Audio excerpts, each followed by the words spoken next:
Israeli আগ্রাসনে ধ্বংসস্তূপে পরিণত হওয়া গাজা উপত্যকায় তাঁবুতে লাইব্রেরি গড়ে তুলেছেন এক বই বিক্রেতা। এর মাধ্যমে যুদ্ধের কারণে শিশুদের মানসিক ক্ষত দূর করতে লড়াই করছেন তিনি। তার আশা, অক্ষরের আলোয় একদিন যুদ্ধের অন্ধকার কেটে যাবে। ইসরায়েলি আগ্রাসনে হারিয়েছেন বসতভিটা, আছে স্বজন হারানোর বেদনাও। তবুও যুদ্ধের কারণে শিশুদের মানসিক ক্ষত দূর করতে লড়াইয়ে নেমেছেন গাজা উপত্যকার এই বইয়ের ফেরিওয়ালা মোহাম্মদ সাদ। লক্ষ্য শিশুদের মন থেকে যুদ্ধের ভয়াবহতা এবং মানসিক ক্ষত দূর করার। এর জন্য প্রত্যেক শিশুর হাতেই বই তুলে দিতে চান 58 বছর বয়সী স্বপ্নবাজ এই মানুষটি।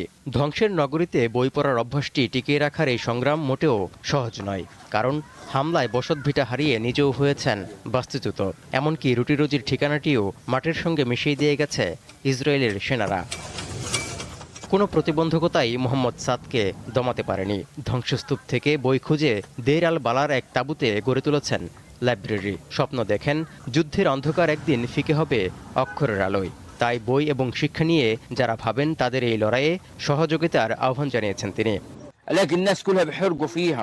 আসুন আমরা শিশু, তরুণ, নারী সহ সবাইকে পড়তে ও শিখতে উৎসাহিত করতে একজোট হই।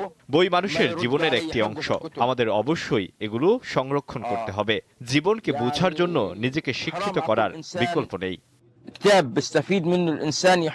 58 বছরের জীবনে 35 বছর ধরেই বই বিক্রি ছিল তার একমাত্র জীবিকা। তবে ইসরায়েলি হামলায় শিক্ষার আলো যাতে কিছুতেই নিভে না যায়, সেই লক্ষ্যেই এখন মূল লড়াই। তাই নামমাত্র মূল্যে বিক্রি করছেন বই, যা একই সঙ্গে ফিলিস্তিনিদের সাংস্কৃতিক ঐতিহ্য এবং আশা বাঁচিয়ে রাখার এক অনন্য প্রতীক হয়ে উঠেছে।